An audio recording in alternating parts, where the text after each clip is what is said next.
Welcome to Chillin' 101. We hope this video helps. You start by preparing both camera and code. Clean the lens and wipe the code to remove dust or smudges.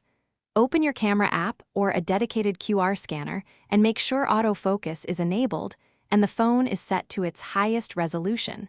This matters because small modules need detail. Hold the device roughly 8 to 20 centimeters from the code and rest your elbows on a table for stability.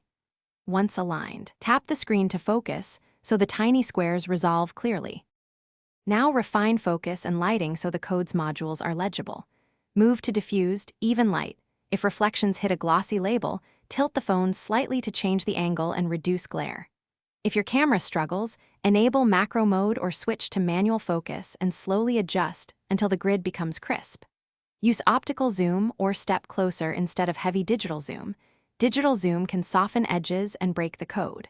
Once the pattern is sharp, capture or let the scanner read it automatically.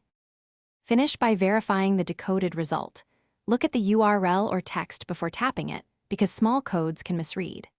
If the scanner fails, rescan from slightly different angles and distances, and try a high-resolution camera or a dedicated QR app that supports tiny codes. If repeated attempts fail, print a larger version or use a macro lens attachment or loop to magnify the code. This increases module separation and makes decoding reliable. Keep steady. Movement is the most common culprit. Thanks for watching. Consider subscribing if we helped you.